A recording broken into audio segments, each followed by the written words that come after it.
एक बार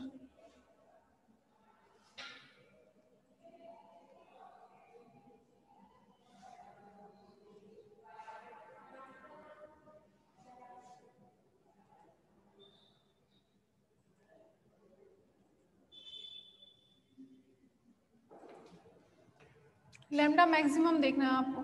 अब देखो तरंग दैर्ध्य में विस्थापन डेल्टा लैम्डा कितना हो रहा है, या फिर हम क्या बोलेंगे इसको, कॉम्पटन विस्थापन। कॉम्पटन विस्थापन क्या होता है, प्रकीर्णित फोटोन की तरंग दैर्ध्य आपतित फोटोन की तरंग दैर्ध्य से ज्यादा होती है। आपको दिख रहा है कि प्रकीर्णित फोटोन की तरंग दैर्ध्य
अब बताओ, अब आ रही है?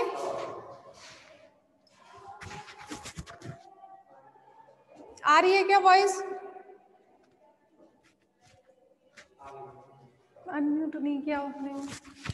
ठीक है, हमें देखो कॉम्पटन विस्थापन निकालते, डेल्टा लैम्डा क्या है, प्रकीर्णित फोटोन की तरंग दैर्ध्य माइनस आपतित फोटोन की तरंग दैर्ध्य 2 लैम्डा माइनस लैम्डा, वो किसके इक्वल है, लैम्डा के ही इक्वल्स है। हमें निकालना है फोटोन की न्यूनतम ऊर्जा। तो फोटोन की न्यूनतम ऊर्जा कितनी होगी, E minimum equals to H C by lambda होती है। मिनिमम निकालना है, इसका मतलब लैम्डा कितना होना चाहिए, मैक्सिमम होना चाहिए।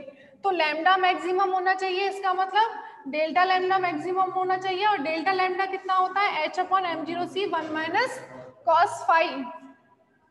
अब इसकी वैल्यू मैक्सिमम कब होगी, जब फाई कितना हो, 180 डिग्री हो। तो 1 माइनस माइनस 1 ये हो जाएगा 2h अपॉन एम जीरो सी। अब इसकी वैल्यू निकाल लो। h अपॉन एम जीरो सी की डायरेक्ट वैल्यू मैंने कल आपको बताई थी 0.0242 एंगस्ट्रॉम।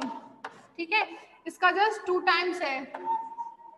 तो लैम्डा मैक्सिमम कितना हो जाएगा, 0.0484 एंगस्ट्रॉम। अब निकाल सकते हैं फोटोन की न्यूनतम ऊर्जा, E minimum is equal to S C by lambda maximum. तो ई मिनिमम कितना आ जाएगा, यहाँ से एच का वैल्यू रख दो, सी का वैल्यू और lambda maximum 6.64 into 10 to power minus 34, 3 into 10 to power 8 upon lambda maximum कितना आया है 0.0484 एंगस्ट्रॉम, मतलब 10 टू पावर माइनस 10। इसको सॉल्व कर लो।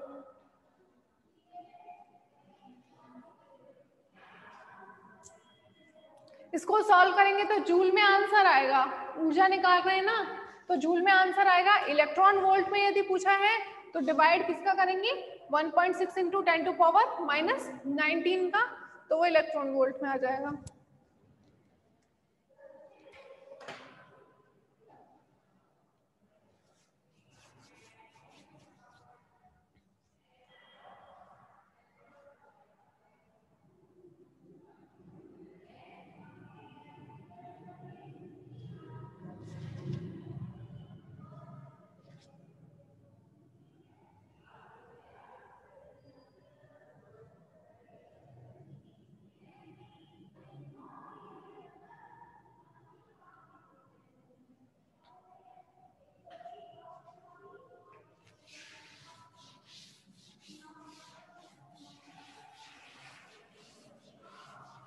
बुक है तो काफी सारे एग्जाम्पल दिए हुए हैं, उसमें से कर लेना, नहीं है तो एक दो तो मैं बता ही रही हूँ।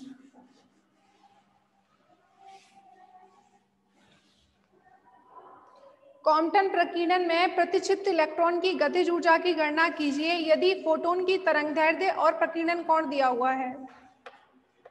क्वेश्चन है प्रतिक्षिप्त कॉम्पटन प्रयोग में प्रतिक्षिप्त इलेक्ट्रॉन की गतिज ऊर्जा का परिकलन करो। ठीक है, गतिज ऊर्जा निकालनी है आपको, और यदि फोटोन की तरंगदैर्ध्य दी हुई है, फोटोन की तरंगदैर्ध्य 3 एंगस्ट्रॉम तथा प्रकीर्णन कोण जो है वो फोटोन का ही है। ठीक है, क्योंकि फोटोन की तरंगदैर्ध्य तथा प्रकीर्णन कोण लिखा हुआ है, इसका मतलब फोटोन की तरंगदैर्ध्य 3 एंगस्ट्रॉम है और प्रकीर्णन कोण जो है वो 90 डिग्री है, मतलब फाई 90 डिग्री है फोटोन प्रकीर्णन। तो आप इसमें आप निकाल सकते हैं कॉम्पटन तरंगदैर्ध्य कितनी आएगी, डेल्टा लैम्डा निकाल सकते हैं। प्रतिक्षिप्त इलेक्ट्रॉन की गतिज ऊर्जा निकालने के लिए क्या करेंगे,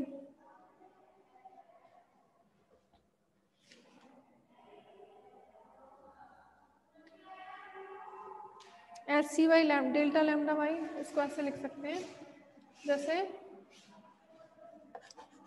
डेल्टा लैम्डा कितना आएगा H/m0c 1 माइनस कॉस फाई, यही होता है। फाई कितना लेना है 90 डिग्री, कॉस 90 की वैल्यू 0 हो जाती है, तो कितना आएगा ये H/m0c, जिसकी वैल्यू डायरेक्ट आपको याद है 0.0242 एंगस्ट्रॉम। डेल्टा लैम्डा यानी कि लैम्डा डैश माइनस लैम्डा, इसकी वैल्यू तुम्हें पता है। ठीक है, अब हमसे क्या पूछ रहा है, काइनेटिक एनर्जी ऑफ प्रतिक्षिप्त इलेक्ट्रॉन की। ठीक है, तो वो कितनी बताई थी अभी अभी आपको, half mv² is equal to कितना होता है h new minus new dash. ठीक है, अब ये न्यू डैश को आप लैम्डा के पदों में लिख सकते हैं, क्योंकि हमें तरंगदैर्ध्य दी हुई है, तो इसको क्या लिख सकते हैं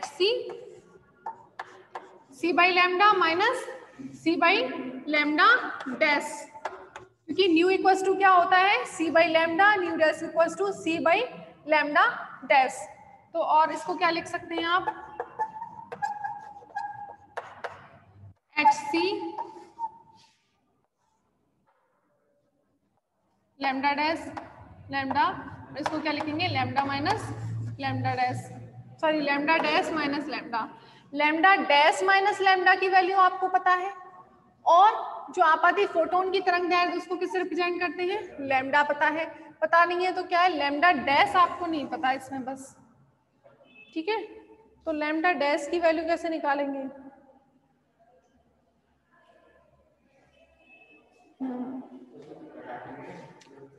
इसको ऐसे लिख सकते हैं जैसे देखो लैम्डा डैश क्या होता है कि लैम्डा तो वही रहेगा, लैम्डा डैश को क्या लिख सकते हैं, लैम्डा प्लस डेल्टा लैम्डा लिख सकते हैं, क्योंकि ये लैम्डा डैश क्या है, प्रकीर्णित फोटोन की तरंगदैर्ध्य है, जो क्या होगी इस वाली तरंगदैर्ध्य से थोड़ी ज्यादा होती है। कॉम्पटन प्रभाव में ये पढ़ा है, मान लीजिए वो ज्यादा कितनी है, डेल्टा लैम्डा ज्यादा है, तो इसको आप ऐसे लिख सकते हैं लैम्डा स्क्वायर। ठीक है, तो इसको आप जैसे T से रिप्रेजेंट कर रहे हैं इलेक्ट्रॉन की काइनेटिक एनर्जी को, तो T इक्वल्स टू कितना हो जाएगा HC बाई लैम्डा स्क्वायर और डेल्टा लैम्डा। डेल्टा लैम्डा की वैल्यू आपको पता है, H और C की पता है, और लैम्डा स्क्वायर की भी आपको पता है, तो मान रख दो इसमें बस 6.64 into 10 to power minus 34 into C का value 3 into 10 to power 8 into delta lambda 0.0242 into 10 to power minus 10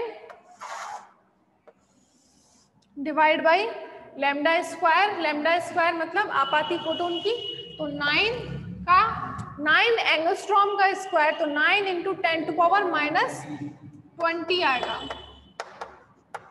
ठीक है,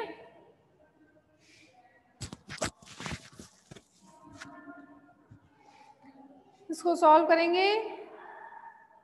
इलेक्ट्रॉन वोल्ट में यदि एनर्जी निकालते हैं तो आप इलेक्ट्रॉन वोल्ट में, ये तो जूल में आएगा, 1.6 इंटू 10⁻⁻19 से डिवाइड करते हैं तो आंसर जो आपका आ रहा है इसमें 33 इंटू 33.28 इलेक्ट्रॉन वोल्ट।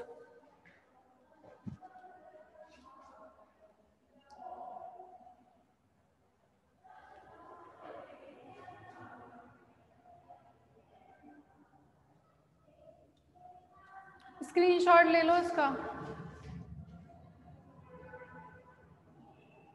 तुम्हारे पास नहीं है ना बुक? तो बुक में से पढ़ते ही नहीं हो, नोट्स पढ़ते हो।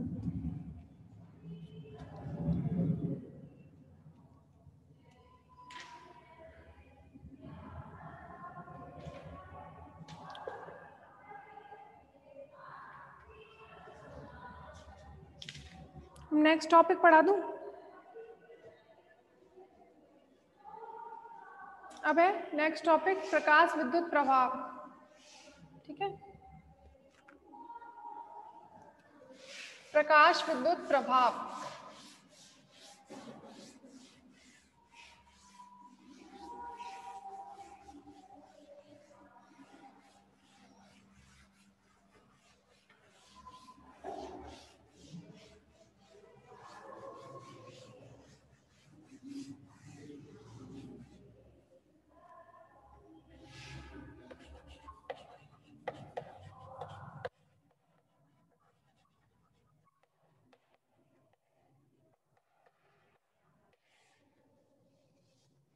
प्रकाश विद्युत प्रभाव में क्या होता है, जैसे ये कोई धातु का पृष्ठ है, धातु पृष्ठ है, इस धातु के पृष्ठ पर आपको पता है पृष्ठ पर पूरे पे क्या होंगे, परमाणुओं से मिलकर बनी हुई है ये। ठीक है, उस परमाणुओं में क्या होंगे, इलेक्ट्रॉन होंगे जो उसकी वृत्तीय कक्षाओं में चक्कर लगा रहे हैं। अब इस पर hν ऊर्जा का फोटोन आपतित होता है। ठीक है, तो hν ऊर्जा का फोटोन आपतित होता है, ये अपनी ऊर्जा क्या लिखा है, लैम्डा। समझ में नहीं आया लैम्डा, मैंने इसको, अच्छा इसको ये चीज समझ में नहीं आई। Lambda lambda dash equals to मैंने लैम्डा स्क्वायर लिखा था जो, ठीक है, वो मैंने ऐसे लिखा था कि लैम्डा तो हमें गिवन है जो आपाती फोटोन की ऊर्जा है, आपाती फोटोन की तरंग दैर्ध्य है, और लैम्डा डैश क्या है, प्रकीर्णित फोटोन की तरंग दैर्ध्य है। तो प्रकीर्णित फोटोन की तरंग दैर्ध्य जो होती है वो आपाती फोटोन की तरंग दैर्ध्य से ज्यादा होती है। ये चीज तो आपने कॉम्पटन प्रभाव में पढ़ ली थी। और वो ज्यादा कितनी होती है, थोड़ा सा अंतर होता है, डेल्टा लैम्डा। ठीक है, तो आपने लैम्डा को तो एज इट इज रखा, लैम्डा डैश को मैंने लिख दिया कि जितनी अधिक होती है, मान लीजिए वो कितनी है, लैम्डा प्लस डेल्टा लैम्डा, उसमें विस्थापन हुआ है, क्योंकि विस्थापन कितना होता है तरंग दैर्ध्य में, पहले के बराबर ही है, और विस्थापन कितना होता है, डेल्टा लैम्डा। तो इसको मैं ऐसे लिख सकती हूँ ना, लैम्डा प्लस लैम्डा डैश को लिख सकते हैं लैम्डा प्लस डेल्टा लैम्डा। इसको आप ओपन करेंगे तो ये आएगा lambda square plus lambda delta lambda. तो इसको इसके कंपेयर में नेग्लिजिबल मान लिया। ठीक है, तो इसको ऐसे लिख सकते हैं।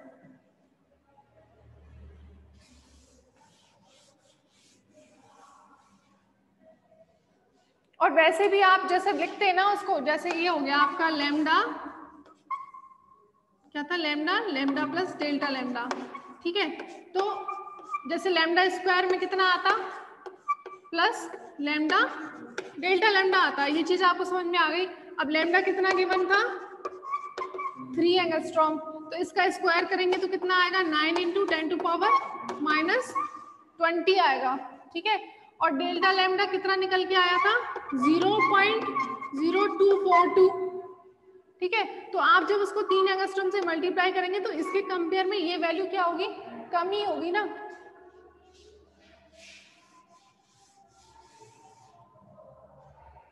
ठीक है, अब प्रकाश विद्युत प्रभाव में हम क्या पढ़ रहे थे, किसी धातु की पृष्ठ है जो क्या है, परमाणुओं से मिलकर बनी हुई है। अब उस पर आप hν ऊर्जा का फोटोन आपतित कराते हैं तो वो क्या होगा, फोटोन इन परमाणुओं से जाके टकराएगा, परमाणुओं से जब टकराएगा तो अपनी ऊर्जा उस परमाणु के जो इलेक्ट्रॉन होंगे उनको देगा। ठीक है, जैसे ये कोई परमाणु है, इस परमाणु से ये h ऊर्जा का फोटोन टकराया। ठीक है, टकराने के बाद जो इसकी वृत्तीय कक्षा में जो इलेक्ट्रॉन है उस इलेक्ट्रॉन को क्या करेगा, अपनी ऊर्जा ट्रांसफर करेगा। अब ये इलेक्ट्रॉन जो इस वृत्तीय कक्षा में चक्कर लगा रहा है उसकी भी तो अपनी एक बंधन ऊर्जा होगी। ठीक है, अब यदि ये फोटोन की ऊर्जा इतनी ज्यादा है कि इसकी बंधन ऊर्जा से ज्यादा है तो वे इलेक्ट्रॉन क्या होगा, यहाँ से इजेक्ट हो जाएगा। लेकिन इस h ऊर्जा की जो ऊर्जा, इस फोटोन की जो ऊर्जा है वो इसकी बंधन ऊर्जा से कम है। ठीक है, तो वो इसकी बंधन ऊर्जा से कम है तो ये इलेक्ट्रॉन यहाँ से इमिट नहीं होगा। तो सिंपल बात है, जब एक निश्चित आवृत्ति से अधिक आवृत्ति का फोटोन, एक निश्चित आवृत्ति का फोटोन जब किसी धातु पृष्ठ पर आपतित होता है तो धातु के पृष्ठ पर से इलेक्ट्रॉन क्या होते हैं, प्रकीर्णित होते हैं। ये इलेक्ट्रॉन क्या कहलाएगा, ये प्रभाव क्या कहलाता है, प्रकाश विद्युत प्रभाव। और फोटोन की वह तरंगदैर्घ्य जिससे अधिक, फोटोन की वह आवृत्ति जिससे अधिक आवृत्ति पर इलेक्ट्रॉन का जो है प्रकीर्णन होता है वो निश्चित आवृत्ति क्या कहलाती है, देहली आवृत्ति। ठीक है, तो देहली आवृत्ति की परिभाषा क्या होगी, वह आवृत्ति जिससे कम आवृत्ति पर इलेक्ट्रॉन का उत्सर्जन नहीं होता है और जिस आवृत्ति से इलेक्ट्रॉन का निकलना संभव हो पाता है वो आवृत्ति क्या कहलाएगी, देहली आवृत्ति। तो जब किसी धातु के पृष्ठ पर एक निश्चित आवृत्ति से अधिक आवृत्ति का प्रकाश आपतित किया जाता है तो धातु की पृष्ठ से इलेक्ट्रॉन उत्सर्जित होते हैं। यह प्रभाव क्या कहलाता है, प्रकाश विद्युत प्रभाव कहलाता है। ठीक है, और इनको क्या बोलते हैं, फोटो इलेक्ट्रॉन। ये उत्सर्जित इलेक्ट्रॉन क्या कहलाते हैं, फोटो इलेक्ट्रॉन कहलाते हैं। और इन इलेक्ट्रॉनों के कारण विद्युत धारा का प्रवाह कैसे होता है ये चीज अभी मैं आपको बताती हूँ। ये डायग्राम तो बन ही जाएगा।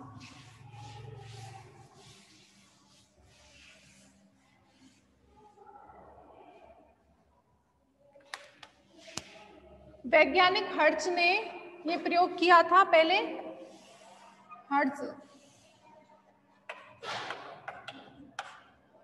ठीक है, ये कोई नली है, इसमें दो प्लेटें हैं P1 और P2।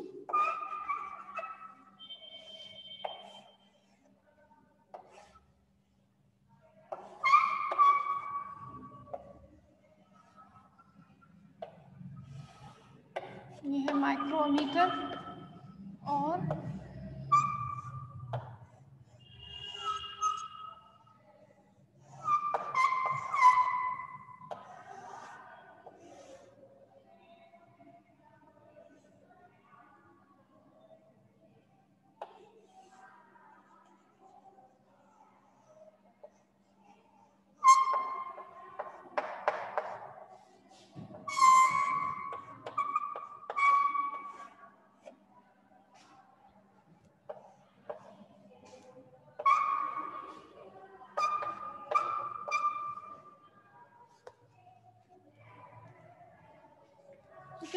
ये प्लेट है धातु की।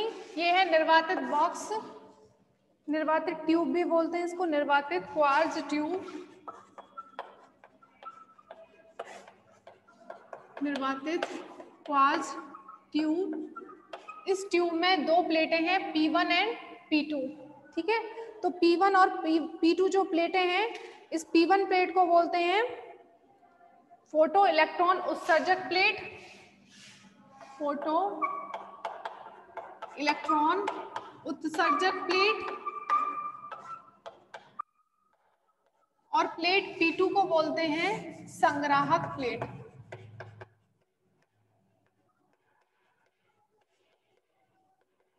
ठीक है, प्रकाश विद्युत प्रभाव का जो ये प्रयोग है ये हर्ट्ज वैज्ञानिक ने किया था। इसमें उन्होंने एक प्लेट ये था निर्वातित क्वार्ट्ज ट्यूब जिसमें 2 प्लेटें थी P1 एंड P2।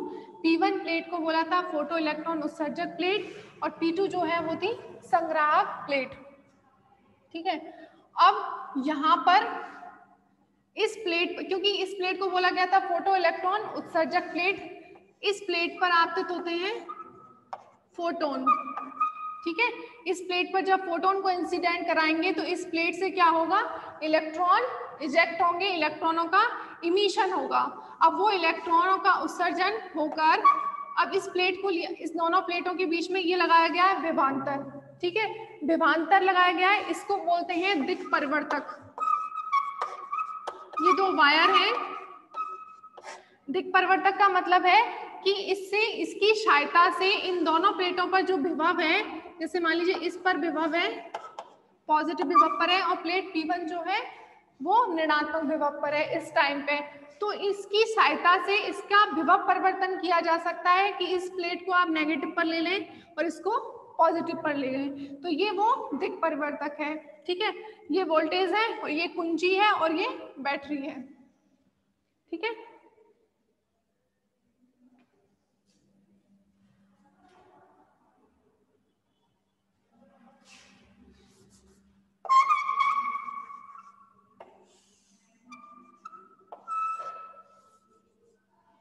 इसको तो कनेक्ट किया हुआ है, ये RH है। ठीक है, तो रिपीट कर रही हूँ, हर्ट्ज ने ये प्रयोग किया था कि प्रकाश विद्युत प्रभाव में क्या था कि जब किसी धातु के पृष्ठ पर इलेक्ट्रॉन आपतित किए जाते, जब किसी धातु के पृष्ठ पर फोटोन आपतित होते हैं तो उस पृष्ठ से क्या होता है, इलेक्ट्रॉन उत्सर्जित होते हैं। अब जब इलेक्ट्रॉनों का उत्सर्जन होता है तो आप वहां से अब धारा क्या होती है, धारा क्या होती है, इलेक्ट्रॉनों का प्रभाव। तो इस प्रकाश विद्युत प्रभाव का उपयोग हम कर सकते हैं कि जो इलेक्ट्रॉन आपके इजेक्ट होते हैं, इलेक्ट्रॉन उत्सर्जित होते हैं, वो इलेक्ट्रॉनों को यदि आप इसमें प्रवाह करेंगे तो क्या होगा, धारा प्रवाहित होगी। ठीक है, तो ये वो धातु की प्लेट थी फोटो इलेक्ट्रॉन उत्सर्जक प्लेट। इस प्लेट पर h ऊर्जा के फोटोन इंसिडेंट कराए तो यहाँ पर से क्या होगा, इलेक्ट्रॉन इमिट होंगे, उत्सर्जित होंगे कि नहीं इलेक्ट्रॉन। अब हमने इस पर वोल्टेज लगाया हुआ है कि प्लेट P1 जो है वो ऋणात्मक विभव पर है और P2 क्या है, धनात्मक विभव पर है। अब इससे जब इलेक्ट्रॉन उत्सर्जित होंगे, अब ये प्लेट जब धनात्मक है तो इलेक्ट्रॉन धनात्मक की ओर आकर्षित होंगे कि नहीं। ठीक है, तो इलेक्ट्रॉन कहाँ जाएंगे, इस संग्राहक प्लेट P2 पर पहुंचेंगे और इलेक्ट्रॉनों का प्रवाह होगा तो इस धारा को क्या बोलेंगे, प्रकाश विद्युत धारा। ठीक है, तो इस प्रकार यहाँ पर क्या होगा, प्रकाश विद्युत धारा प्रवाहित होगी। अब जैसे आप ऐसा कर दें कि इस प्लेट P2 पर इस दिक् परिवर्तक की सहायता से वोल्टेज चेंज कर देते हैं तो ये हो जाएगी नेगेटिव पोटेंशियल पर और ये पॉजिटिव पर। तो अब जब ये नेगेटिव है तो जो इलेक्ट्रॉन है वो क्या होंगे, इस नेगेटिव प्लेट से प्रतिकर्षित होंगे, लेकिन फिर भी क्या होगा, क्योंकि इन इलेक्ट्रॉनों की ऊर्जा क्या है, बहुत ज्यादा होती है, फिर भी इलेक्ट्रॉन कुछ हद तक इसकी तरफ जाते हैं, तो इस केस में क्या होगा, धारा फिर भी प्रवाहित होगी। तो एक ऐसा नेगेटिव पोटेंशियल होगा जिस पर धारा का मान शून्य हो जाएगा। जैसे क्या करेंगे, इस पर नेगेटिव वोल्टेज आप बढ़ाते जाएंगे, फिर एक स्थिति ऐसी आएगी जिस पर इलेक्ट्रॉन क्या है, वापस चले जाएंगे। ठीक है, तो वहां पर धारा का मान क्या हो जाएगा, शून्य हो जाएगा। इसे नेक्स्ट कल पढ़ेंगे।